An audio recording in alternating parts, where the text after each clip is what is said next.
मैं ज्ञाय कहूँ यह अनुभूति जिनका निर्मल अभिप्राय। शिवपुर पथ के पथिक मुनीश्वर भीन जानते मन वचकाय। तीन कसाय चौकड़ी विरहित आनंद जिनका संवेदन निग्रंथों के चरण कमल में करता हूँ शत शत वंदन। पंच प्रभु को नमन कर क्रिया और परिणाम अंतरंग अभिप्राय का वर्णन करो निष्काम। बाह्य क्रिया निर्दोष हो निर्मल हो निज भाव। निज की सदा प्रतीति कर भव का करो अभाव।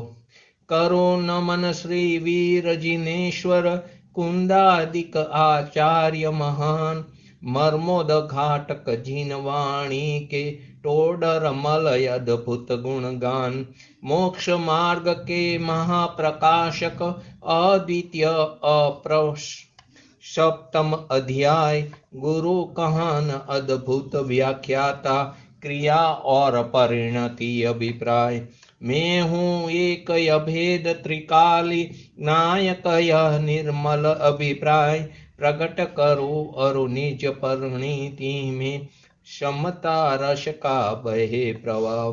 बाह्यांतर निग्रंथ दशा आचरण करो आगम अनुसार। रत्नत्रय की नौका चढ़कर शीघ्र लहो भव सागर पार।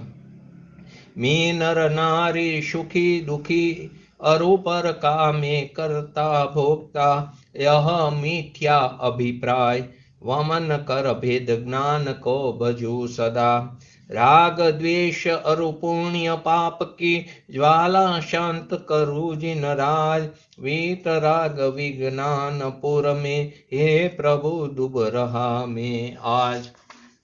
नमो रिंगठाणं नमो सिद्धाणं नमो ऐरणं नमो वैजयणं नमो लोयेशव श्रवणं। चत्तारि मंगलम अर्यंता मंगलम सिद्धा मंगलम शाहो मंगलम केवली पंतो धम्मो मंगलम। चट्टारे लोकतमा अर्यंता लोकतमा सिद्धा लोकतमा शाहो लोकतमा केवली पंतो धम्मो लोकतमा।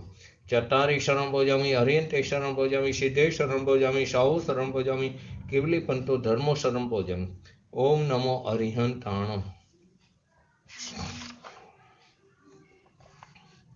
गई वखते આપણે ક્રિયા પરિણામ અભિપ્રાય તેની આપણે ચર્ચા ચાલી રહી છે।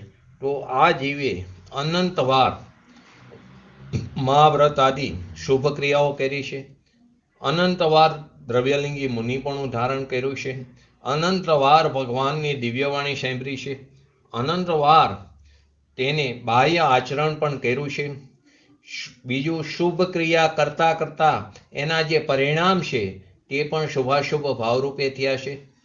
તથા એને 11 અંગ અને 9 પૂર્વનું જ્ઞાન પણ ક્ષયોક્ષમ જ્ઞાન પણ અનંતવાર થયું છે।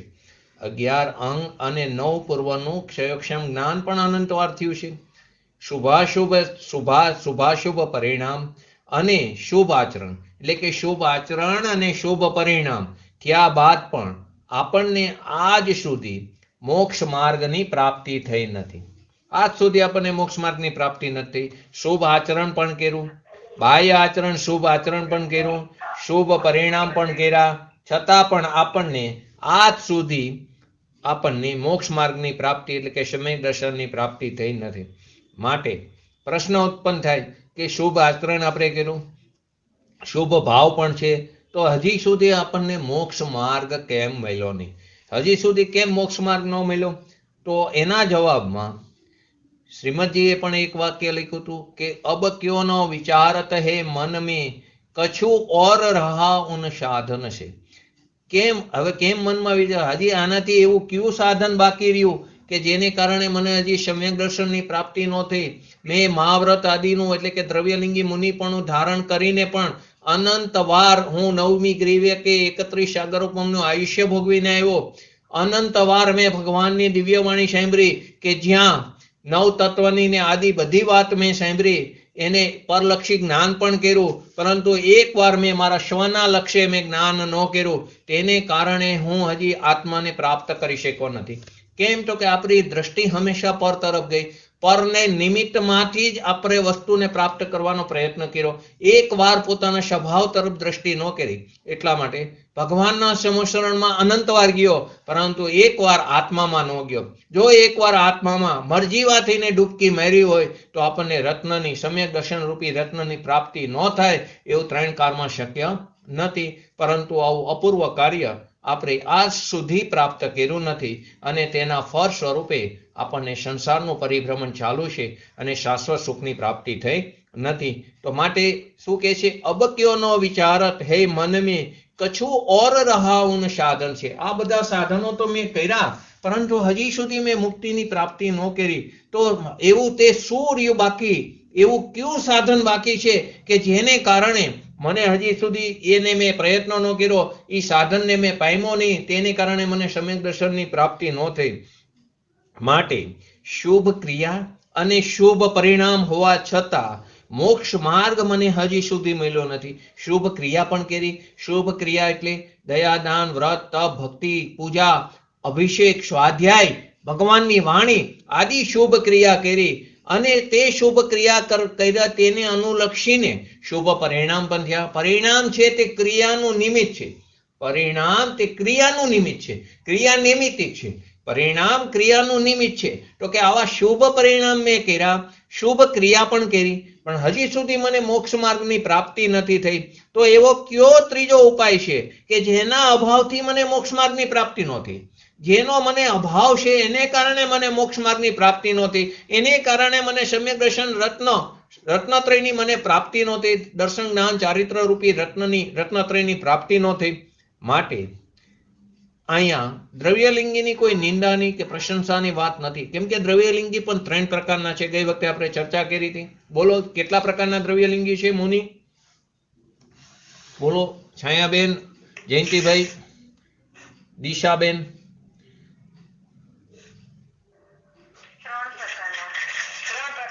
હા, ક્યાં ક્યાં બોલો? બરાબર.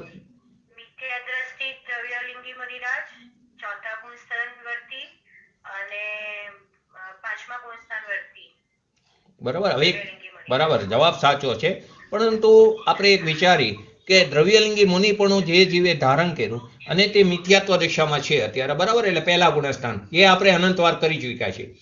કેમ કે આપણે એના કમંડળનો ઢગલો કરી ઊંધા મૂકી તો મેરુ પર્વત જેટલો થઈ જાય ઊંચો, એટલી વાર આપણે દ્રવ્યલિંગી મુનિપણું ધારણ કર્યું છે, બરાબર. હવે તે દ્રવ્યલિંગીપણું ધારણ કર્યું અને આપણને સમ્યક દર્શન થાય તો ગુણસ્થાનની અપેક્ષાએ તો 7મું ગુણસ્થાન થઈ જાય. તો 4થા ગુણસ્થાન વર્તી અને 5મા ગુણસ્થાન વર્તી દ્રવ્યલિંગી મુનિનો ભેદ કેવી રીતે થશે? બોલો.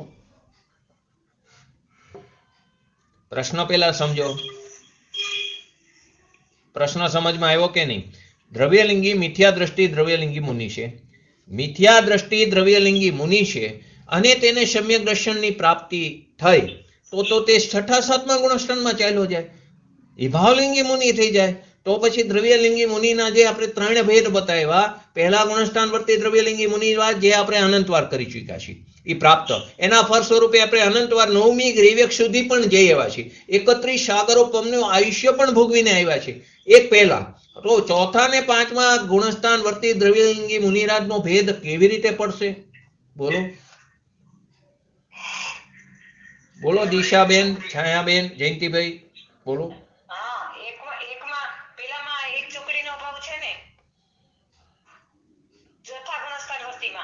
કયો કઈ ચોકડી?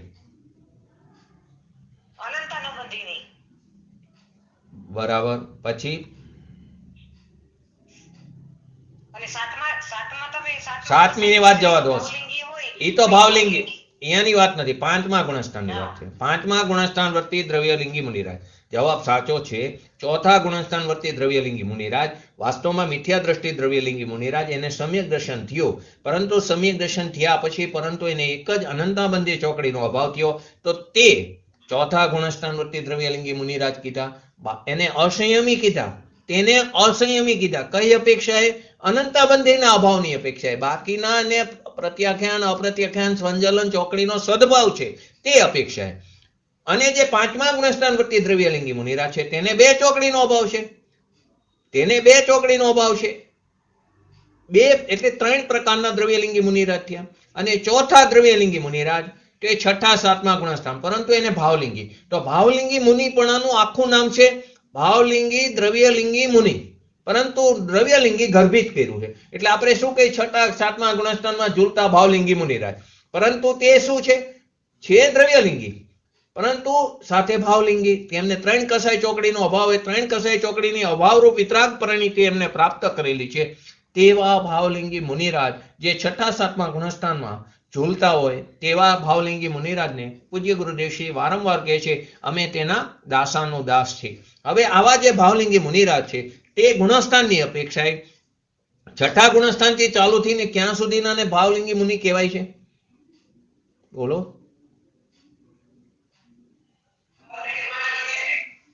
બોલો, જવાબ દો. સ્નેહલ બોલો. જયંતિભાઈ મને ખ્યાલ નથી, તમે જવાબ દો, મારે શીખવાનું છે આજ. બોલો,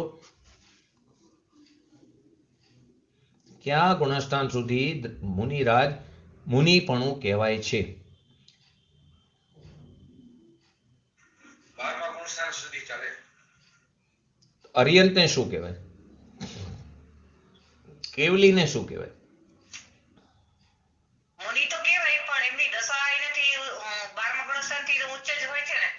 મારો તો પ્રશ્ન છે મુનિ ક્યાં સુધી હોય, મુનિ ક્યાં સુધી કહેવાય?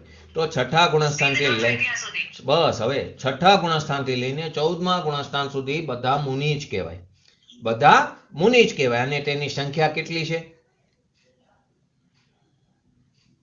બોલો, સંખ્યા કેટલી છે એની? આવી ગયું છે ગુણસ્થાનમાં. આપણે ગુણસ્થાન આખો વિષય પૂરો થઈ ગયો. સંખ્યા આરે મતલબ નથી, પણ યાદ તો હોવું જોઈએ થોડું ઘણું. બરાબર બરાબર, સરસ સરસ. 9 કરોડમાં 3 ઓછા કેટલા? 9 કરોડમાં 3 ઓછા 8,99,99,997. આટલા ભાવલિંગી મુનિરાજ 6ઠા થી 14મા ગુણસ્થાન સુધીના.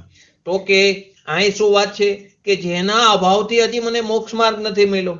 અહીં દ્રવ્યલિંગી મુનિપણાની નિંદા કે પ્રશંસા કરવાની વાત નથી, પરંતુ 28 મૂળગુણોનું પાલન બરાબર કરતો હોય, યથા યોગ્ય જેમ અંદર જીનવાણીમાં ચારિત્ર આચરણ બતાવ્યું છે, બાહ્ય આચરણ તે પણ બરાબર કરતો હોય.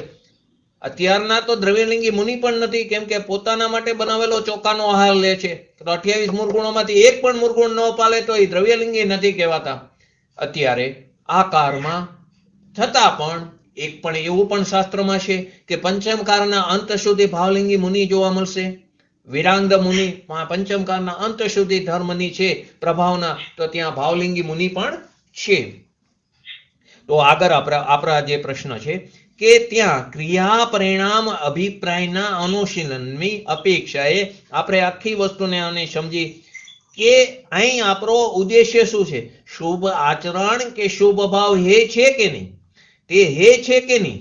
શુભ આચરણ કરવું કે શુભ ભાવ તે હે છે કે શું છે? તે ઉપાધિ છે કે શું છે? શુભ આચરણ કે શુભ ભાવ તે હે છે કે ઉપાધિ છે? બોલો,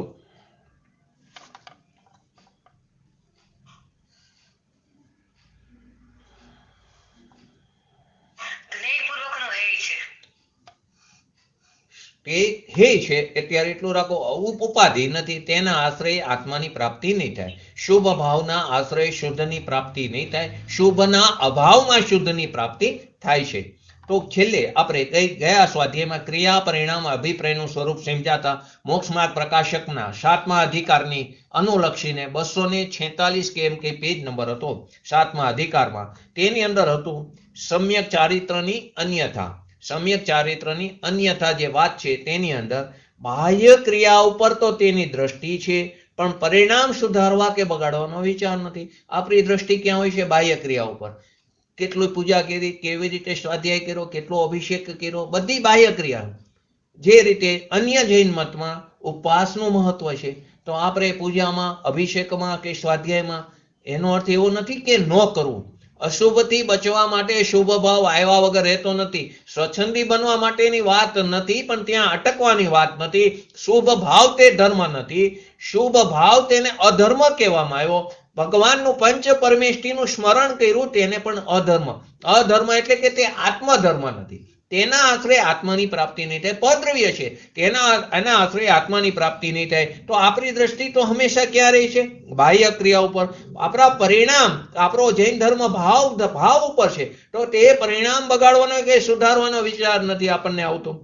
જો કોઈ જીવને પરિણામનો પણ વિચાર થાય તો જેવા પોતાના પરિણામ થતા દેખે છે, આ મોક્ષમાં પ્રકાશકમાં આખી લાઈન આપી છે, જેવા પોતાના પરિણામ થતા દેખે છે તેના ઉપર જ દ્રષ્ટિ રહેશે. તેના ઉપર જ એની દ્રષ્ટિ રહેશે કે મારા પરિણામ કેવા થયા. તે પરિણામો પર તેની દ્રષ્ટિ રહેશે, પરંતુ તે પરિણામોની પરંપરા વિચારતા નથી. તેની પાછળ રહેલો અભિપ્રાય, તો તે અભિપ્રાયની વાસના જે છે, અભિપ્રાયનો જે એનો વિપરીત અભિપ્રાય છે તેને તે વિચારતો નથી. કેમ કે એનું ફળ તો અભિપ્રાયની વાસનાનું છે. એને જે ફળ મળી રહ્યું છે તે તો વાસ્તવમાં અભિપ્રાયની વાસનાનું ફળ આપણને મળી રહ્યું છે. અભિપ્રાય છે, આગળ આપણે લઈશું, અભિપ્રાય જે છે તે ગાડીનું સ્ટીયરિંગ છે. શું છે? અભિપ્રાય ગાડીનું સ્ટીયરિંગ છે અને પરિણામ છે તે ગાડીના પૈડા છે. જે રીતે સ્ટીયરિંગ આપણે ઘુમાવી તે બાજુ પૈડા ફરે છે. જેવો આપણો અભિપ્રાય હોય તે પ્રમાણે પરિણામ થાય છે. તો અભિપ્રાય જ્યાં સુધી નહીં સુધરે ત્યાં સુધી બધું નકામું છે. પરિણામનું ફળ 100% કીધું, અભિપ્રાયનું ફળ અનંત ઘણું છે અને ક્રિયાનું ફળ 0 છે. ક્રિયાનું ફળ શું છે? 0. એનું એક્ઝામ્પલ પણ બહુ સરસ છે શાસ્ત્રોમાં. કોઈ જે તીરંદાજ હોય તે સામે શિકારી હોય અને તે હરણ જતું હોય, તીર છોડે અને તે હરણની ક્રિયાથી તીર છોડીને એને મારવાનો એટલે કે ક્રિયા કરે પણ હરણ મળતું નથી, તો એને એનું ફળ મળે છે કે નથી મળતું? એનું ફળ મળે છે કે નથી મળતું? બોલો. તીર છોડ્યું, મારવાની ક્રિયા માટેનું તીર છોડ્યું, પણ ઓલાને તીર લાગ્યું નહીં, હરણ બચી ગયું, તો એને એનું ફળ મળે છે કે નથી મળતું?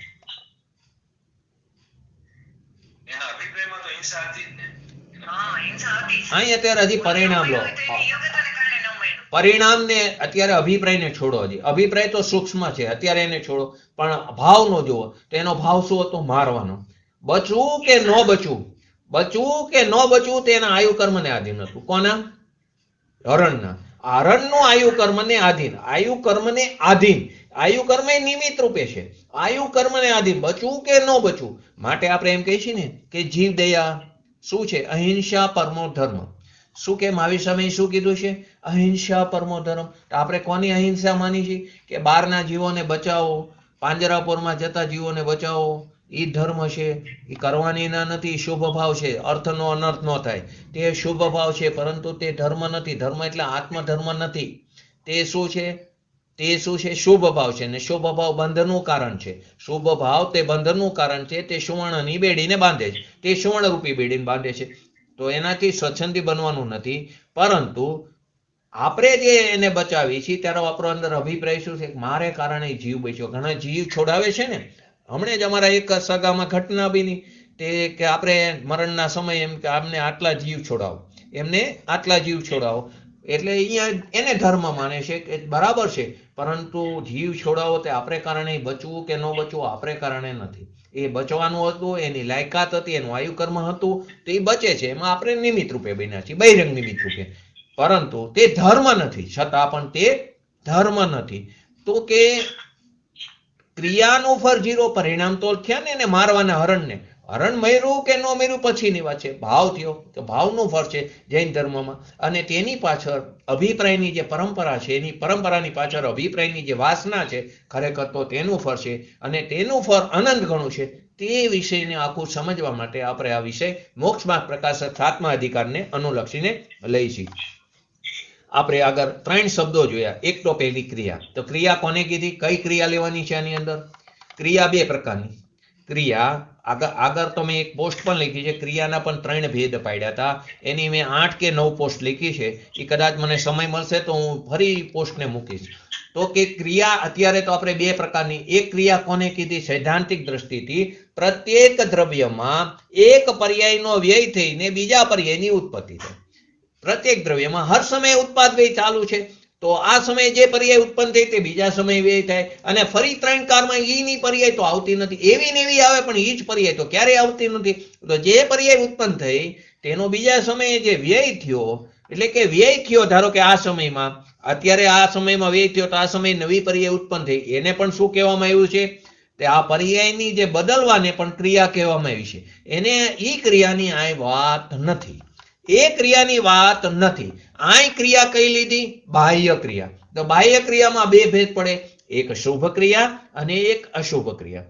બાહ્ય ક્રિયામાં ક્રિયા શબ્દનો અર્થ લૌકિકની દ્રષ્ટિએ અને ધાર્મિક શારીરિક ક્રિયાઓથી, લૌકિકની જે ક્રિયા છે, ખાવું પીવું બેસવું સૂવું તે ક્રિયા, અને ધાર્મિક શારીરિક ક્રિયા વ્રત તપ પૂજા ઉપવાસ આદિ ભક્તિ સ્વાધ્યાય આદિ તે ધાર્મિક ક્રિયાઓથી છે. એટલે કે ક્રિયા શબ્દથી તે વાચ્ય, આ બધા સંયમ વગેરેના કાર્યો તે ક્રિયા શબ્દથી વાચ્ય છે, તે પૂતગલની પર્યાય છે. આ પહેલું. ક્રિયાનો અર્થ શું છે? બાહ્ય ક્રિયા. ત્યાં ગર્ભિત રીતે ક્રિયા લખ્યું છે, તેની પાછળ બાહ્ય સમજવું. અહીં ક્રિયા એટલે પર્યાયનું બદલવું. ક્રિયા એટલે કાર્ય નથી. અહીં ક્રિયા એટલે કાર્ય નહીં. અહીં ક્રિયા એટલે બાહ્ય ક્રિયાની વાત છે. ક્રિયા એટલે પર્યાયનું બદલવું, એ પણ એક કાર્ય છે. એ ક્રિયાની વાત નથી. પરિણામ. અહીંયા પરિણામનો અર્થ આત્મામાં ઉત્પન્ન થતા રાગ દ્વેષ આદિ વિકારી પરિણામ. રાગ દ્વેષ આદિ ઉત્પન્ન થતા વિકારી પરિણામ, જે કોની પર્યાય છે? રાગ દ્વેષ આદિ પુણ્ય પાપ આદિ શુભાશુભ ભાવ, તે કયા ગુણની પર્યાય છે? બોલો. ચારિત્ર ગુણની કઈ પર્યાય છે દિશાબેન? સરસ, બોલો. હા, વિકારી પર્યાય. બરાબર, સરસ. ચારિત્ર ગુણની વિકારી પર્યાય શું છે? ચારિત્ર ગુણની વિકારી પર્યાય, ચારિત્ર ગુણની પર્યાય છે. રાગ દ્વેષ આદિ જે મલિન પર્યાય છે તે ચારિત્ર ગુણની વિકારી પર્યાય અથવા વિકારી ભાવ છે. તે વિકારી ભાવ, ચારિત્ર ગુણના વિકારી ભાવ અને સાથે નિર્મળ વિતરાગી ભાવ, પરિણામ તો બેયમાં છે. નિર્મળ વિતરાગી પર્યાય છે તે પણ પરિણામ છે, અને જે રાગ દ્વેષ આદિ મલિન પરિણામ છે, બંને પ્રકારની વાત છે. તો કે આ પરિણામો જ બાહ્ય ક્રિયાના નિમિત્ત છે. આ જે પરિણામ છે રાગદ્વેષ આદિ જે પરિણામ અથવા તો નિર્મળ પરિણામ, તે બાહ્ય ક્રિયાના શું છે? નિમિત્ત છે. એટલે ક્રિયા જે છે એ નૈમિત્તિક છે અને પરિણામ શું છે? નિમિત્ત છે. લોકમાં પરિણામ શબ્દનો અર્થ શું છે? આપણે લૌકિકમાં પરિણામનો અર્થ શું કરી છે? લોકમાં પરિણામનો અર્થ શું કરી છે? રિઝલ્ટ કે ફળ. આપણને જે આપણું સ્કૂલમાં હોય તો પરિણામ આવે, આપણે જે મહેનત કરીએ એનું ફળ અથવા તો રિઝલ્ટ કહી છીએ, તો કે ત્યાં રિઝલ્ટમાં અર્થ વપરાય છે. અહીંયા તો પરિણામ શબ્દ જીવના ભાવ જ લેવાનો છે. અહીં પરિણામ શબ્દ છે કોનો લેવાનો છે? જીવનો ભાવ જ લેવાનો છે. આપણે ષષ્ઠ લેશિયા, 6 લેશિયા જોઈ હતી, કઈ કઈ બોલો? 3 શુભ અને 3 અશુભ લેશિયા કઈ કઈ હતી? બોલો. કઈ 3 શુભ લેશિયા? ક્રમથી કઈ 3 શુભ લેશિયા? અશુભ લેશિયા. કઈ 3 થી 3 ક્રમથી શુભ લેશિયા? 3 અશુભ, કૃષ્ણ, કાપોત અને નીલ. જવાબ બરાબર, પણ ક્રમ નથી બરાબર. કૃષ્ણ નીલ કાપોત, બરાબર? હા, કૃષ્ણ નીલ કાપોત. કૃષ્ણ નીલ કાપોત. 3 અશુભ. હા. અને પીત પદ્મ અને શુક્લ એ 3 શુભ લેશિયા. પીત પદ્મ અને શુક્લ તે 3 શુભ લેશિયા, બરાબર. લેશિયાનો અર્થ શું થાય છે? બોલો. લેશિયાનો અર્થ શું થાય? છાયાબેન, આપણે આવી ગયું હમણે, આપણે 20 પ્રરૂપણા જોઈ, એમાં લેશિયા પ્રરૂપણા જયંતિભાઈ. કસાય જનિત મનના પરિણામ.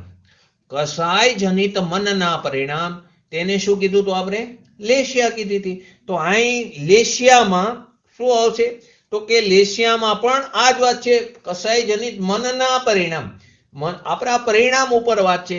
તો જીનવાણીમાં પણ પરિણામ શબ્દનો પ્રયોગ ઉપલા એટલે કે આ અર્થમાં જ કરવામાં, ભાવના અર્થમાં જ કરવામાં આવ્યો છે. એના આપણે 3 વસ્તુ પણ જોઈ હતી કે પરિણીતિ શબ જીવની તીન ભાતિ વર્ણી અથવા નિજ પરિણમન કી સંભાલ में તાતે ગાફિલ મત હો પ્રાણી.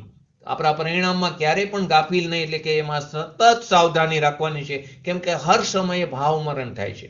હર સમયે પરિણામ બદલાય છે. પરિણામ ક્યારે બદલાય એનું કઈ ઠેકાણું નથી. અત્યારે તત્વની રુચિના પરિણામ છે, તો અત્યારે જ એના ઉપર ઘા કરવાની જરૂર છે. કાલના પરિણામનો કોઈ ભરોસો નથી. આપણે તો કંઈ જ એવા જીવ નથી, પરંતુ જે ભાવલિંગી મુનિરાજ છે કે જેને 1000 વર્ષની દીક્ષા લીધેલી હોય, ભાવલિંગી મુનિ પણ હોય, અને એના પરિણામોમાં બગાડ આવી જાય તો તેના ફળ સ્વરૂપે તે નરકમાં પણ જાય છે. 11 રુદ્ર તેનો દાખલો છે. 11 જે રુદ્ર છે તે બધા ભાવલિંગી મુનિ હતા, અને બધાને 1000 વર્ષની દીક્ષા હતી, પણ પરિણામમાં બગાડ થયો, એને વિષય વાસના ઉપડી, અને તેને કારણે તેના ફળ સ્વરૂપે તે નરકમાં જાય છે. માટે પરિણામોમાં સતત સાવધાની રાખવી. એનાથી પણ આગળ આપણા પૂજ્ય ગુરુદેવશ્રીનો ગઈ વખતે મેં એક્ઝામ્પલ લીધું હતું. પૂજ્ય ગુરુદેવશ્રીએ અહીંયા શ્રીમદ્દાનાથ ભગવાનના સમસરણમાં હતા, બરાબર, અને ત્યાં એમને કીધું કે મારે છેલ્લે પરિણામમાં મારો સેજ બગાડ થઈ ગયો, એના ફળ સ્વરૂપે હું આ ગરીબ ક્ષેત્રમાં, હીન ક્ષેત્રમાં, આવા નિકૃષ્ટ કાળમાં મેં જન્મ લીધો. એમના માટે ખટક હતી, આપણા માટે ઉપકારી બન્યા. નહીતર આપણે પણ આ બધી ક્રિયાકાંડમાં જ રહી ગયા હોત. તો કે ત્યાં પણ એ પરિણામ એટલે પરિણામોમાં સતત સાવધાની. એટલા માટે શું કીધું કે પરિણામની સતત સંભાળ રાખો. એમાં જરા પણ પ્રમાદને શું કીધું? પ્રમાદનો અર્થ શું? પ્રમાદનો અર્થ શું? ભાવબંધના કેટલા કારણ છે? ભાવબંધના કારણ કેટલા? બોલો. 1, 2, 3, કેટલા? બોલો જયંતિભાઈ, છાયાબેન, ભાવબંધના કારણ કેટલા?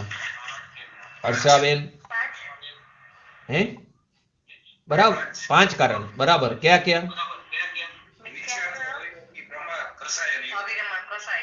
મિથ્યાત્વ, અવિરતિ, પ્રમાદ, કષાય અને યોગ. ક્રમથી છે, ના ક્રમથી જાય છે. બરાબર. હવે પ્રમાદનો અર્થ શું? ને પ્રમાદ કોને હોય છે, ક્યાં ગુણસ્થાન સુધી હોય છે? પ્રમાદ ક્યાં સુધી હોય છે, ને પ્રમાદનો અર્થ શું? હા, સ્વરૂપમાં અસાવધાની એટલે પોતાના પરિણામો પ્રત્યે અસાવધાની. સ્વરૂપમાં અસાવધાની, સ્વરૂપથી ચ્યુત થાય એટલે સતત પરિણામો જે થાય છે એમાં જોડાઈ જાય છે. સ્વરૂપમાં અસાવધાની અને પ્રમાદ કીધું. અને પ્રમાદ ક્યાં ગુણસ્થાન સુધી હોય છે? હા, ભાવલિંગી મુનિરાજને મુખ્યત્વે પ્રમાદ કીધો. ભાવલિંગી મુનિરાજને મુખ્યત્વે પ્રમાદ કીધો. મુખ્ય 2 ભેદ કીધા છે, રાગ અને દ્વેષ. એમાંથી ક્રોધ, માન, માયા, લોભ થયા, એમાંથી 15 થયા, એમાંથી 25 થયા, અને છેલ્લે 37,500 ભેદ. અને એનાથી પણ આગળ અસંખ્યાત લોક પ્રમાણ ભેદ. પ્રમાદના અસંખ્યાત. કોની વાત ચાલી રહી છે? ભાવલિંગી મુનિરાજને પણ પ્રમાદ 6ઠા ગુણસ્થાન સુધી. પણ ત્યાં પણ શું આવ્યું? જે આપણે રુદ્રની વાત કરી, સ્વરૂપમાં અસાવધાની થઈ, સ્વરૂપથી ચ્યુત થાય પરિણામોના નિમિત્તે. તો ત્યાં પણ એક વાત કરી, તો કે જીવની પરિણામની એટલી અતિ વિચિત્રતા છે, જ્ઞાનીને પણ. અજ્ઞાનીની તો હોય છે, આપણે તો પરિણામ સતત એવા પ્લસ માઇનસ શુભ અશુભ થાય છે, પણ જે જ્ઞાની છે તેને 3 વસ્તુ, શુભ, અશુભ ને શુદ્ધ. શુભ, અશુભ અને શુદ્ધ થાય 4થા 5મા ગુણસ્થાને. 6ઠામાં શુભ અને શુદ્ધની વચ્ચે ફરે રાખે છે, શુદ્ધ થાય તો 7મામાં ચાલ્યા જાય, 7મામાંથી શુભ આવે એટલે 6ઠામાં આવી જાય છે. તો કે ત્યાં પરિણામોની આટલી હેરફેર થાય છે. માટે પરિણામ શબ્દને ખૂબ જ ધ્યાન, એના પ્રત્યે સાવધાની રાખવી પડે છે. તો કે આગળ કીધું, રાગ, દ્વેષ, પુણ્ય, પાપ, ક્રોધ, માન, માયા, લોભ, હાસ્ય, રતિ, અરતિ, શોક, ભય, જુગુપ્સા અને 3 પ્રકારના વેદ. શું કીધું? રાગ, દ્વેષ, પુણ્ય, પાપ, પછી 4 ચોકડી એટલે કે ક્રોધ, માન, માયા, લોભ, અને 9 નો કષાય, હાસ્ય, રતિ, અરતિ, શોક, ભય, જુગુપ્સા અને 3 પ્રકારના વેદ, પુરુષ વેદ, નપુંસક વેદ અને સ્ત્રી વેદ. તો આ બધા ચારિત્ર ગુણની પર્યાય તો ખરેખર તો જીવના જ પરિણામ છે. એની સાથે પરિણામ તો બંને છે, એક વિકારી પરિણામ અને સાથે અતિન્દ્રિય જ્ઞાન, આનંદ, વિતરાગતા વગેરે નિર્મલ પરિણામ. તો વગેરે જ્ઞાનનો ક્ષયોક્ષમ પણ પરિણામની અપેક્ષાએ વપરાય છે. આ રીતે પરિણામનો અર્થ ખરેખર જીવના ભાવની અપેક્ષાએ આ પ્રકરણમાં લેવામાં આવ્યો છે. ત્રીજું, અભિપ્રાય. અભિપ્રાયનો અર્થ શું થયો? આપણે ગઈ વખતે થોડું લીધું હતું. અભિપ્રાયનો અર્થ શું છે? અભિપ્રાયનો અર્થ માન્યતા છે. અભિપ્રાયનો અર્થ માન્યતા કે શ્રદ્ધાંતિ છે. હવે અભિપ્રાય કેટલા પ્રકારના હોય?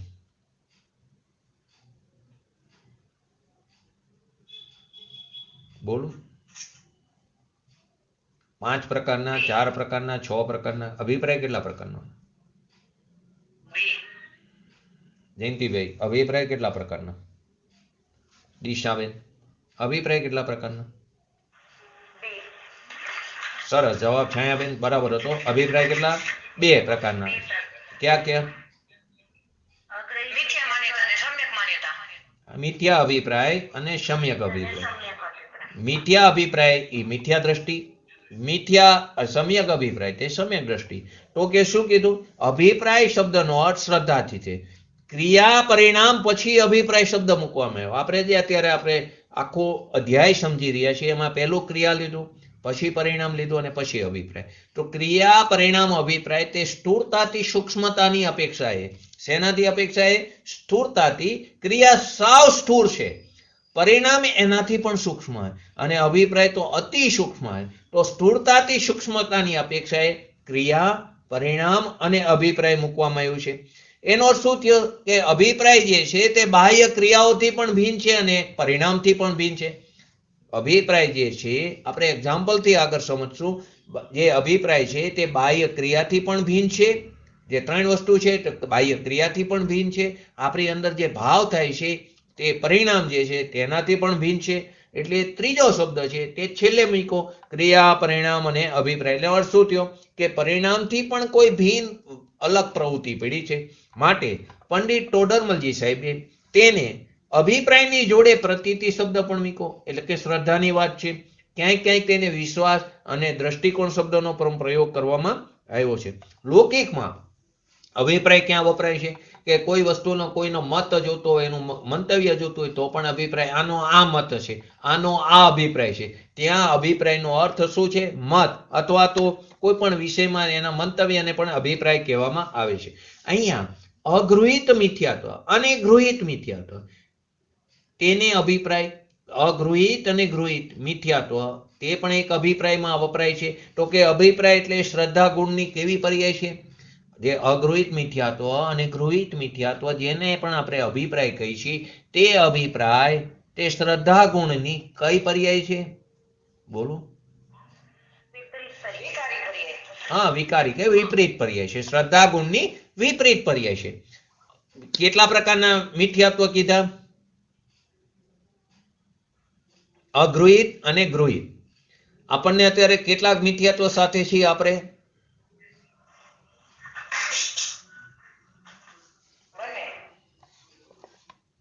આપણે કેમ? આપણે તો ખોટા કુદેવને માનતા નથી, કુગુરુને માનતા નથી, કુશાસ્ત્રને માનતા નથી. શસ્ત્ર, વસ્ત્ર, સ્ત્રી, અલંકાર, મારા, આ 5 પ્રકારના જે કુદેવ છે એને માનતા નથી. જે શસ્ત્ર ધારણ કર્યું હોય તેવા કુદેવને માનતા નથી. કોઈ વસ્ત્ર ધારણ કરેલું એવા કુદેવને માનતા નથી. શસ્ત્ર, વસ્ત્ર, સ્ત્રી, અલંકાર, કોઈ સ્ત્રી હોય એને પણ માનતા નથી કુદેવની. એવા જે સાથે સ્ત્રીને લઈને બેઠા હોય, શંકર પાર્વતીની અપેક્ષાએ વાત કરો. કોઈ અલંકાર ધારણ કર્યું હોય, આભૂષણો, તેને પણ નહીં, એ પણ કુદેવ છે. અને મારા, કે જે પોતે અપૂર્ણ છે તે પણ કોઈનું ધ્યાન ધરે છે, એવા અપૂર્ણ અવસ્થાને પણ કુદેવ કહેવામાં આવ્યા. તો આવા શસ્ત્ર, વસ્ત્ર, સ્ત્રી, અલંકાર, મારાને માનતા નથી. એટલે કે એવા કુદેવને માનતા નથી, કુગુરુને પણ નથી માનતા, કુશાસ્ત્રનું પણ આપણને વાંચન નથી. તો આપણને ગૃહિત મિથ્યાત્વ હોય કે ન હોય? મારો પ્રશ્ન એ. બોલો. થોડો સૂક્ષ્મ જવાબ છે. હું એકદમ ક્લિયર ને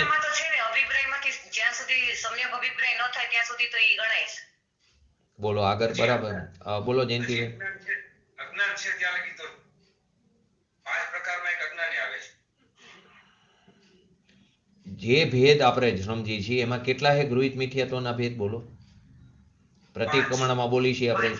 બોલો કે ક્યાં? એકાંત, વિપરીત, સંશય, અજ્ઞાન અને વિનય. બરાબર. તો વૈનિક મિથ્યાત્વ કે જે સર્વ ધર્મોમાં સમદર્શીપણું માનવું તેને વૈનિક મિથ્યાત્વ કીધું. બરાબર. સાંશયિક મિથ્યાત્વ, સંશય કરવો તે પણ એક મિથ્યાત્વ. વિપરીત મિથ્યાત્વ, વિપરીત માન્યતા. અજ્ઞાનિક મિથ્યાત્વ, પશુવધને ધર્મ માનવો તે. બરાબર. એકાંતિક, એક પક્ષને માનવો તે પણ એક મિથ્યાત્વ છે. તો આપણને ગૃહિત મિથ્યાત્વ છે એનાથી પણ આગળ જે વસ્તુ સ્વરૂપ છે તેનું આપણને હજી યથાર્થ સ્વરૂપને આપણે બોલવામાં ભાવ આવે છે, પરંતુ ભાવ ભાષણ નથી. કયા ગુણસ્થાન વાળા જીવો પૂજા કરવાને લાયક છે, કોણ અષ્ટદ્રવ્યથી પૂજ્ય છે, કોને અષ્ટદ્રવ્યથી પૂજાય, કોને ન પૂજાય, ક્યાં નમસ્કાર કરવા, ક્યાં ન કરવા, આ બધી વસ્તુ એક ગૃહિત મિથ્યાત્વમાં જાય છે. આપણે એમ માની કે ના ના અમે અત્યારે સાચા ધર્મને અનુસરી, પણ આપણી અંદર પણ આવું ગૃહિત મિથ્યાત્વ પડ્યું છે. અને જ્યાં સુધી ગૃહિત મિથ્યાત્વ નહીં જાય ત્યાં સુધી અગૃહિત નહીં જાય, અને અગૃહિત નહીં જાય ત્યાં સુધી સમ્યક દર્શનની પ્રાપ્તિ નહીં થાય. તો આ અગૃહિત અને ગૃહિત મિથ્યાત્વ તે અભિપ્રાય એમાં પણ વપરાય તો તે શ્રદ્ધા ગુણની વિપરીત પર્યાય છે. અભિપ્રાયની વિપરીતતાને કારણે જ્ઞાન પણ કેવું થાય છે? મિથ્યા થાય છે.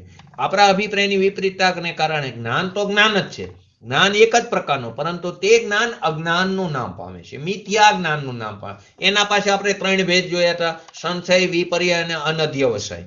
જોયું તો ને આગળ આપણે સંશય, વિપર્ય અને અનધ્યવસાય. પાછા વિપર્યના પણ 3 ભેદ જોયા હતા: કારણ વિપરીતતા, સ્વરૂપ વિપરીતતા અને ભેદાભેદ વિપરીતતા. પરંતુ અહીં અત્યારે આપણે જે પ્રકરણને અનુલક્ષીને અભિપ્રાયની વિપરીતતાને કારણે જ્ઞાન પણ કેવું થાય છે? તે જ્ઞાન પણ મિથ્યા થાય છે. એને કારણે જ્ઞાન પણ મિથ્યા થાય છે અને ચારિત્ર પણ કેવી છે આપણી? વિપરીત ચારિત્ર, મિથ્યા ચારિત્ર. તો કે અભિપ્રાયનો અર્થ મિથ્યાત્વ જ હોય એવું નથી, સમ્યક અભિપ્રાય પણ છે. તો કે ખરેખર શ્રદ્ધા ગુણની સામાન્ય પરિણીતિને અભિપ્રાય કહેવામાં આવે. શ્રદ્ધા ગુણની સામાન્ય, પછી તે મિથ્યા હોય કે સમ્યક હોય, પરંતુ સામાન્ય પરિણીતિને અભિપ્રાય શબ્દ કહેવામાં આવ્યો. તો મિથ્યા દર્શન કહો અથવા મિથ્યા અભિપ્રાય કહો, સમ્યક દર્શન કહો અથવા તો સમ્યક અભિપ્રાય. એટલે મિથ્યા અને સમ્યક અભિપ્રાયના જીવોને ક્રમશઃ આપણે શું કહીએ? મિથ્યા દ્રષ્ટિ અને સમ્યક દ્રષ્ટિ કહીએ છીએ. અહીંયા દ્રષ્ટિ શબ્દનો અર્થ પણ અભિપ્રાય થયો. મિથ્યા દ્રષ્ટિ, દ્રષ્ટિનો અર્થ શું થયો? અભિપ્રાય. સમ્યક દ્રષ્ટિ, તો દ્રષ્ટિનો અર્થ શું થયો? અહીં અભિપ્રાય. તો અહીં દ્રષ્ટિનો અર્થ પણ શું થાય છે? અભિપ્રાય થાય છે. એટલે કે વિપરીત દ્રષ્ટિ જેની છે તે મિથ્યા દ્રષ્ટિ, અને જેની સમ્યક દ્રષ્ટિ છે તે સમ્યક દ્રષ્ટિ. અહીંયામાં જ્ઞાનની વિપરીતતા કે એની યથાર્થતા સામેલ છે. જ્ઞાનની વિપરીતતા જો મિથ્યા દ્રષ્ટિ હોય તો જ્ઞાનની વિપરીતતા સમ્યક દ્રષ્ટિ હોય તો જ્ઞાનની યથાર્થતા છે. આપણે પૂજ્ય ગુરુદેવશ્રીના અનુયાયી હોવાને કારણે આપણે સમ્યક દર્શન એટલે કે પ્રવચનમાં, ગુરુદેવના પ્રવચનમાં વારંવાર દ્રષ્ટિ શબ્દનો પણ પ્રયોગ આવે છે. દ્રષ્ટિનો વિષય, ધારો કે આપણે હુકમચંદજી ભાલીલની વાત કરી તો તેમના પણ દ્રષ્ટિનો વિષય, તે પુસ્તકની પણ વાત તેની અંદર આવે છે. તો ત્યાં દ્રષ્ટિ શબ્દનો અર્થ ત્યાં તે પ્રકારે થાય છે. દ્રષ્ટિ અને અભિપ્રાય શબ્દનો પ્રયોગ ઘણી જગ્યાએ અપેક્ષાના અર્થમાં કરવામાં આવે છે. જે આપણે અનેકાંતનું સ્વરૂપ જોયા હતા, અનેક વત્તા અંત, એ વસ્તુ જ્યારે જોઈ છે. અપેક્ષાથી પણ શબ્દ પણ અને જ શબ્દનો પ્રયોગ આપણે સમજ્યા હતા. તો કે દ્રષ્ટિ અને અભિપ્રાય શબ્દનો પ્રયોગ અપેક્ષાના અર્થમાં પણ ઘણી જગ્યાએ કરવામાં આવે છે. જેમ કે દ્રવ્ય દ્રષ્ટિથી વસ્તુ નિત્ય છે અને પર્યાય દ્રષ્ટિથી વસ્તુ કેવી? અનિત્ય. તો અપેક્ષા એવી, દ્રવ્યની અપેક્ષાએ વસ્તુ કેવી છે? નિત્ય છે. પર્યાયની અપેક્ષાએ વસ્તુ કેવી છે? અનિત્ય છે. બંને વસ્તુ સાચી, પણ ત્યાં અપેક્ષિત કથન છે, તે સર્વથા કથન નથી. સર્વથા કથન નથી તો તેને સર્વથા માનો તો તે મિથ્યા એકાંત થઈ જશે. ત્યાં અપેક્ષિત કથન છે. દ્રવ્ય દ્રષ્ટિથી આત્મા નિત્ય છે અને પર્યાય દ્રષ્ટિથી, એનો અર્થ એમ નથી કે આત્મા નિત્ય છે. આત્મા અનિત્ય પણ છે અને આત્મા અનિત્ય છે એમ નથી, અનિત્ય જ છે એમ નથી. આત્મા નિત્ય પણ છે. પણ છે એટલે કે અપેક્ષા લાગી. તો કે દ્રવ્ય દ્રષ્ટિથી વસ્તુ નિત્ય છે અને પર્યાય દ્રષ્ટિથી વસ્તુ અનિત્ય છે. એની અંદર દ્રવ્યની અપેક્ષાએ અને પર્યાયની અપેક્ષાએ એમ એની અંદર પ્રયોગ કરવામાં, એટલે અપેક્ષાથી કથન કરવામાં આવ્યું. ક્યાંક નયની અપેક્ષાએ પણ દ્રવ્યની નયની દ્રષ્ટિએ પણ કથન કરવામાં આવે છે.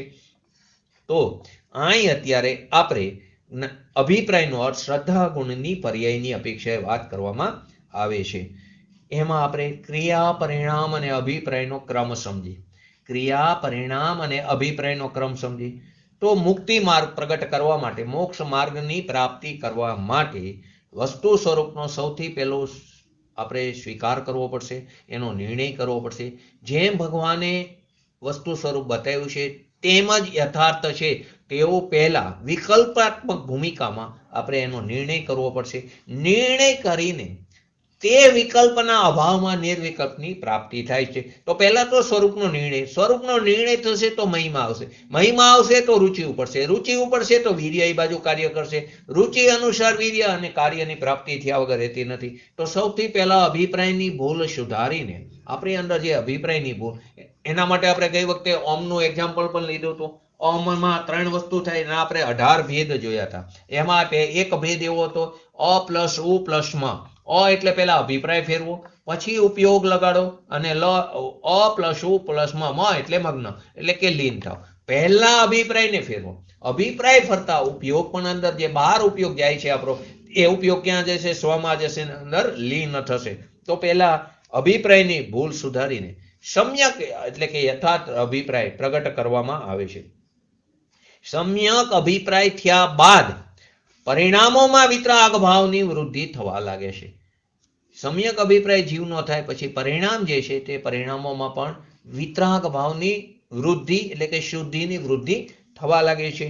અને શેષ અંદર હજી તે ભૂમિકા અનુસાર શુભ ભાવ પડ્યો છે ને, શુભ રાગ પડ્યો છે ને, બુદ્ધિપૂર્વકનો કે અબુદ્ધિપૂર્વકનો શુભ રાગ પડ્યો છે. તે શુભ રાગના નિમિત્તે યથાયોગ્ય ધાર્મિક ક્રિયાઓ પણ થાય છે. 6થા ગુણસ્થાનમાં પણ ધાર્મિક ક્રિયા થાય. 5મા ગુણસ્થાને 11 પડીમાં ધારણ કરે છે. 4થા ગુણસ્થાને પણ તે ક્રિયાઓને ધારણ કરે છે. ત્યાં પણ તે કેવા છે? ભલે અસંયમી હોય પરંતુ તે અષ્ટમૂળ ગુણોનું પાલન કરતો હોય છે. તે ભાવધારી હોય છે. તે નામધારી પૂર્વક ભાવધારી થાય છે.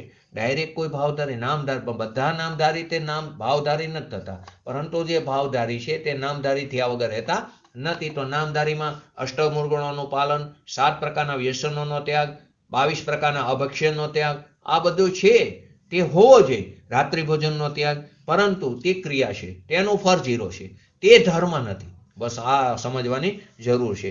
તો કે વિતરાગ ભાવની વૃદ્ધિ થવા લાગે છે. અને શેષ બાકી રહેલો શુભ રાગ, હજી ભૂમિકા અનુસાર શુભ ભાવ સહચર ભાવ આવ્યા વગર રહેતો નથી. તે શુભ રાગના નિમિત્તે ભૂમિકા અનુસાર એટલે યથાયોગ્ય ધાર્મિક ક્રિયાઓ પણ થાય છે. માટે યથાર્થતાની અપેક્ષાએ ક્રમ જોઈ તો પહેલું અભિપ્રાય આવે, પછી પરિણામ આવે અને પછી ક્રિયા આવે. સ્થૂળતાથી સૂક્ષ્મતાની અપેક્ષાએ જુઓ તો ક્રિયા પરિણામ અભિપ્રાય આવે, અને યથાર્થતાની અપેક્ષાએ પહેલો અભિપ્રાય સુધારવાનો છે તો અભિપ્રાય સુધરશે તો પરિણામ, એટલે સ્ટીયરિંગ બરાબર તો પૈડું પણ એ પ્રમાણે ચાલશે. તો અભિપ્રાય, પરિણામ અને પછી ક્રિયા, એવો ક્રમ હોય. પરંતુ સ્થૂળતાથી સૂક્ષ્મતાની અપેક્ષા અહીં બતાવ્યો છે ક્રિયા, પરિણામ અને અભિપ્રાય. તો કે અભિપ્રાયના શબ્દમાં અપેક્ષા, દ્રષ્ટિકોણ આપણે સમજ્યા, માન્યતા, વિશ્વાસ વગેરે અર્થ છે. છતાં પણ માન્યતાના અર્થમાં કેમ એને ગ્રહણ કર્યો છે? અહીં કેમ માન્યતાના અર્થમાં? તો અહીં મોક્ષમાર્ગ પ્રકાશક ગ્રંથમાં માન્યતાના અર્થમાં અભિપ્રાય શબ્દનો પ્રયોગ કરવામાં આવ્યો છે. માટે અહીં અભિપ્રાયનો અર્થ માન્યતા કરવામાં આવ્યો છે. હવે પ્રશ્ન એક છેલ્લો, ક્રિયા, પરિણામ અને અભિપ્રાયમાં યોગનું શું સ્થાન છે? યોગ એટલે શું? આપણે જોઈએ ને 5 પ્રકારના ભાવબંધના કારણ છે: મિથ્યાત્વ, અવિરમણ, પ્રમાદ, કસાય અને યોગ. બરાબર. સૌથી પહેલું કોણ જાય છે? સૌથી પહેલું કોણ જાય 5 માંથી? કયા ગુણસ્થાને જાય મિથ્યાત્વ? પછી અવિરત અથવા ભાવિ કયા ગુણસ્થાને જાય? 5મા ગુણસ્થાને. બરાબર. પછી પ્રમાદ? પ્રમાદ 7મા ગુણસ્થાને. હા, 6 સુધી પ્રમાદ હોય છે. પછી કસાય? કસાય 10મા ગુણસ્થાનનો અંત સુધી. 10માનો અંત કહો, 12માનો પહેલો સમય કહો. 10માનો અંત, 10મા ગુણસ્થાનના અંતે કયો કસાય પડ્યો હોય છે? હજી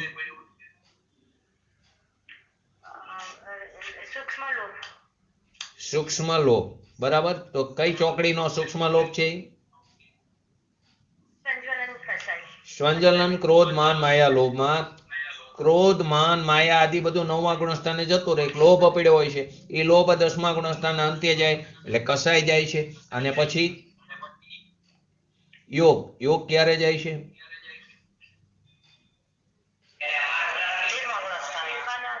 13માના અંતે. 13 સુધી સહયોગી કેવરી કહેવાય છે.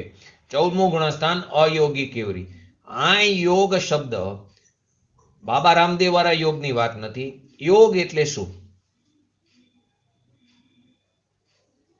યોગ શબ્દ આત્મામાં જે કંપન થાય છે તે તેના નિમિત્તે જે કર્મરજ આવે એ યોગ આત્માના પ્રદેશોનું જે કંપન થાય, છે બરાબર, આત્માના પ્રદેશોનું કંપન થાય તે કંપનના નિમિત્તે પૂતગલ રૂપી કર્મના પરમાણુ આત્માના પ્રદેશ સાથે જોડાય છે એની યોગ્યતાથી. બરાબર. તો અહીંયા યોગ કેટલા પ્રકારના છે? આપણે યોગ માર્ગણામાં આખી વસ્તુ આવી ગઈ.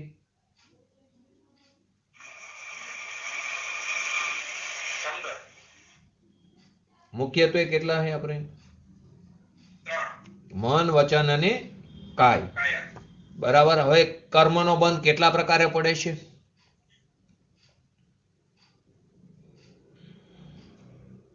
કર્મ બંધનના કેટલા ભેદ છે? ક્યાં ક્યાં?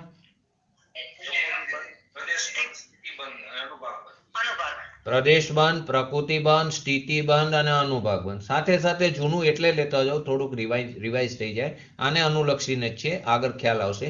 પ્રદેશ બંધ, પ્રકૃતિ બંધ, સ્થિતિ બંધ અને અનુભાગ બંધ. પ્રદેશ બંધ કોને કહેવાય?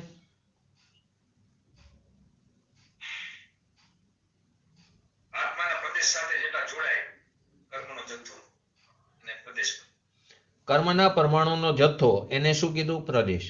પ્રકૃતિ બંધ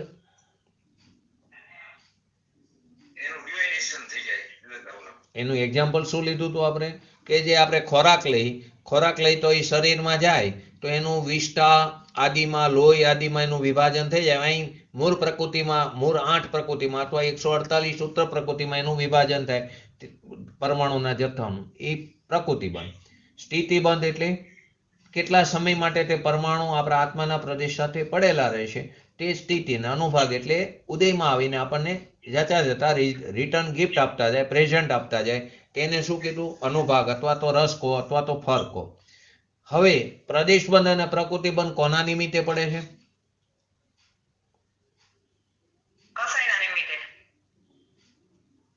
બરાબર. પછી આગળ તો પછી સ્થિતિના અનુભાગ કોને નિમિત્તે પડે? યોગના નિમિત્તે. સ્થિતિ અને અનુભાગ યોગ. આપણે અત્યારે મિથ્યા જ વાંચતો ચાલી રહી, મિથ્યા અભિપ્રાયની વાત ચાલે એટલે બોલવામાં વાંધો નહીં.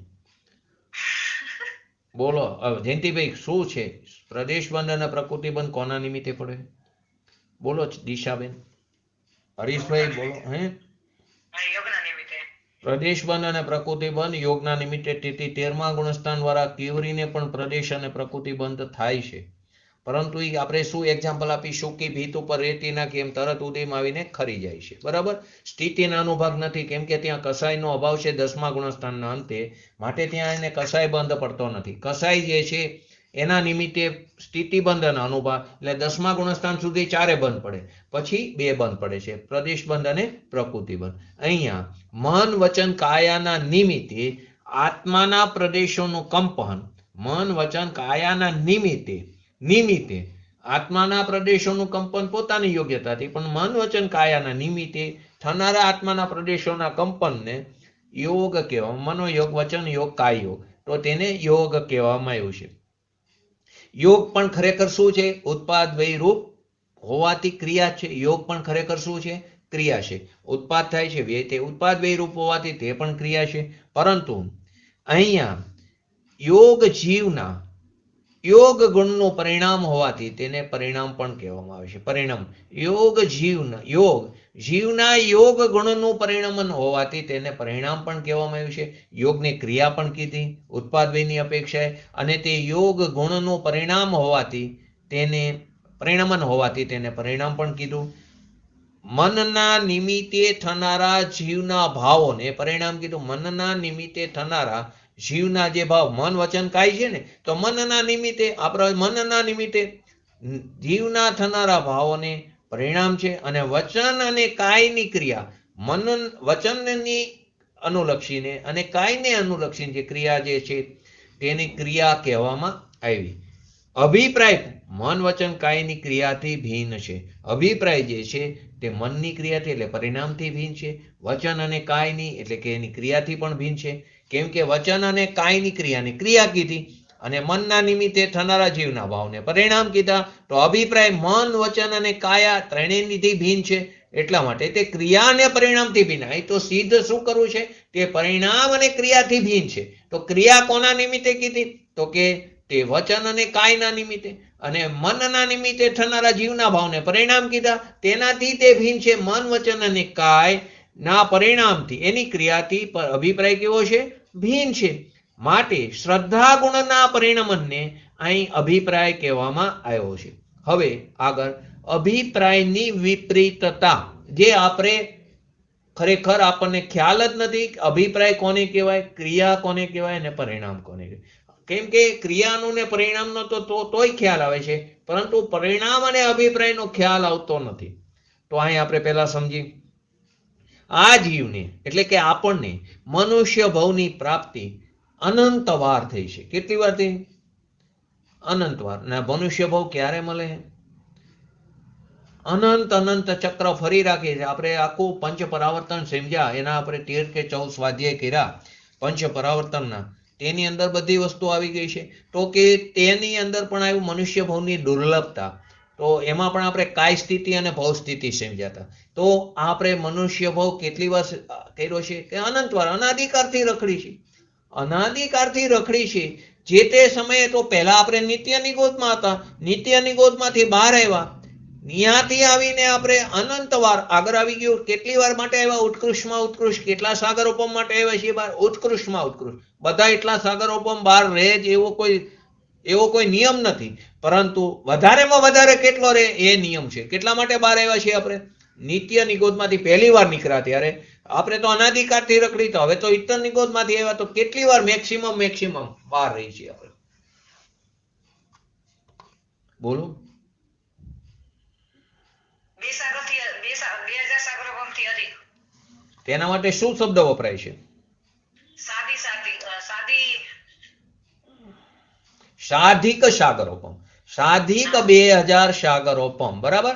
તો એમાં આપણે 2000 સાગરોપમમાં મેક્સિમમ સમય ક્યાં ગયો છે? સાધિક ને એક બાજુ મૂકો. 2000 સાગરોપમમાં વધારેમાં વધારે સમય ક્યાં સુધી ગયો? બોલો. શબ્દ જો સંખ્યા યાદ ન રહે એની યારે કોઈ મતલબ નથી, પરંતુ અહીંયાથી સિદ્ધાંત બાજુ જવાનું છે. બરાબર. શબ્દ કોઈને ક્ષયક્ષમ હોય ન હોય એની યારે કોઈ પ્રશ્ન નથી, પરંતુ એની પાછળનો સિદ્ધાંત ખ્યાલ હોવો જોઈએ. મેક્સિમમ આપણે શુભ ભાવમાં ગયો છે, મારો અહીં કહેવાનો મતલબ છે. તો ક્યાં ગયો છે સૌથી વધારે? 1260 સાગરોપમ સ્વર્ગમાં ગયો છે. ક્યાં ગયો છે? એનો મારો તો 1260 યાદ રહે ન રહે એની યાર કોઈ મતલબ નથી, પરંતુ વધારે ક્યાં ગયો? તો કે શુભમાં. અત્યારે શું કરી રહ્યા છીએ? કે અત્યારે મને સમ્યક દર્શનની પ્રાપ્તિ ન થાય તો અત્યારે હું શુભ ભાવ કરું, એના ફળ સ્વરૂપે દેવગતિ મળે અને ત્યાં જઈને પછી પાછો મનુષ્ય. તો પણ અત્યારે તને પ્રાપ્ત થાય. અત્યારે આપણે એવી ભાવના ભાવી છે કે હું વિદેશ ક્ષેત્રમાં જાઉં, ભગવાનના સમોસરણમાં, શ્રીમંદર ભગવાનના સમોસરણમાં જાઉં અને ત્યાં દિવ્યવાણી સાંભળું. તો અત્યારે જે શાસ્ત્રો છે એ દિવ્યવાણી જ છે. અત્યારે જે દ્રવ્ય સ્ત્રોત છે તે પણ દિવ્યવાણી છે, એનો જ ભાગ છે. અત્યારે પણ તું તારા ધર્મને પ્રગટ કરી શકે. શું કામ? તું બીજા ભવની આશા. જેને એક ભવની આશા છે તેનો ભવનો અભાવ 3 કાળમાં નહીં થાય. બીજું, અહીંથી વિદેહ ક્ષેત્રમાં જે કોઈ જીવ થશે આ કાળમાં, તે સમ્યક દર્શન સાથે નથી જવાનો. સમ્યક દર્શન સાથે એટલા માટે કે એના માટે સાહિક સમ્યક દર્શન હોવું જોઈએ, અને સાહિક સમ્યક દર્શન પંચમ કાળમાં અત્યારે નથી. કેમ કે કેવરી શુદ્ધ કેવરીનો વિરહ છે, એના સાનિધ્યમાં થાય. તો સાહિક સમ્યક દર્શન નથી, તો સમ્યક દર્શન સાથે તો આપણે વિદેહમાં નહીં જઈએ, તો ક્યાં જશું? આપણે મિથ્યા દર્શન સાથે જશું. તો અત્યારે તેનો અર્થ કેમ કે અત્યારે ધર્મ પ્રગટ નથી કરો, અને કદાચ પણ તું વિદેહમાં જા, તેની ગેરંટી શું છે કે ત્યાં અત્યારે આપણા વિદેહમાં 4 ભગવાન છે, તે જ ખંડમાં તું જઈશ? બાકીના 28 ખંડમાં નહીં જા, અને એ ખંડમાં પણ 5 મલેજ ખંડ છે. ક્યાં જઈને તું પડીશ? પરંતુ આપણને શું છે કે અત્યારે નહીં ત્યારે આપણે બધું કામ શેના ઉપર કરી છે? આપણો વડીલો પણ શું કહે?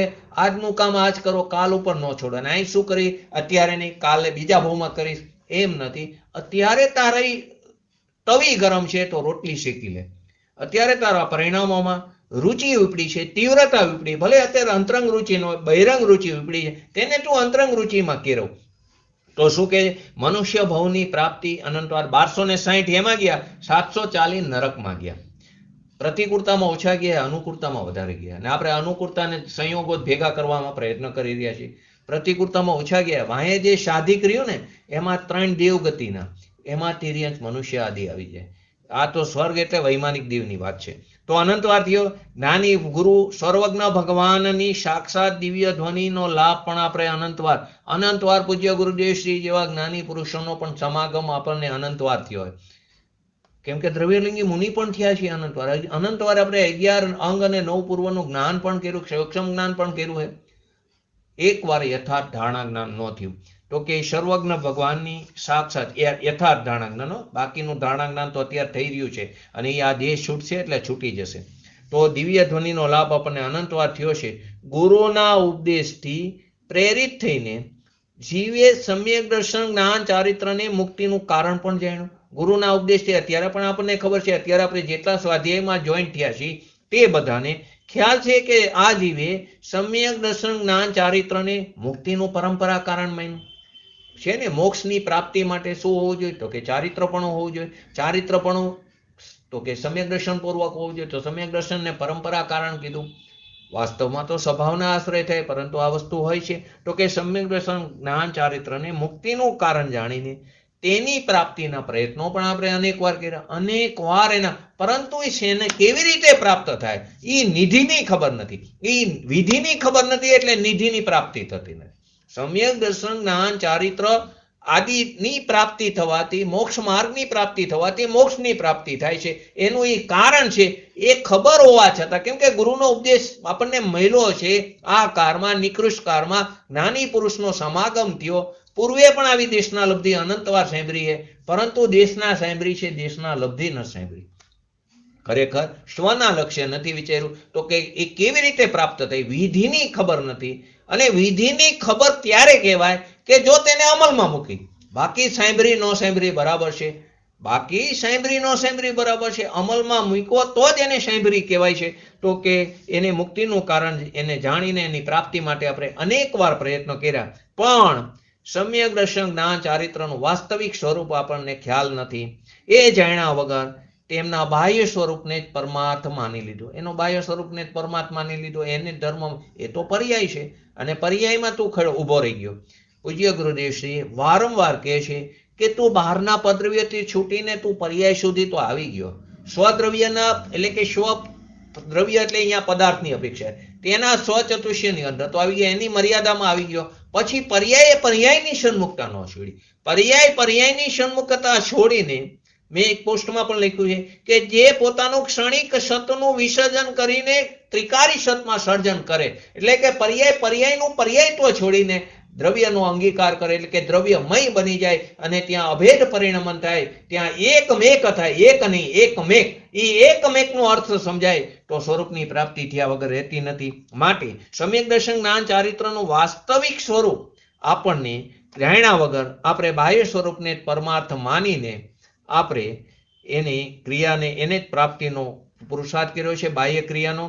અને રત્નત્રયના અંતરંગ સ્વરૂપને ન જાણવાથી તેના પુરુષાર્થથી એની દિશા વિપરીત રહીને તેને ધારેલો પુરુષાર્થ કરવા થતાં પણ એને મોક્ષ માર્ગની એટલે કે પુરુષાર્થની દિશા અવરી છે. આપણે જવું છે સોનગઢ અને આપણે કઈ બાજુ જઈ રહ્યા છીએ? આપણે જઈ રહ્યા છીએ ધાંગધ્રા બાજુ, અથવા તો જવું છે સોનગઢ, અથવા તો અમદાવાદ જવું છે ને રાજકોટ બાજુ જઈએ છીએ. તો કે દિશા કેવી છે? આપણી ઊંધી છે.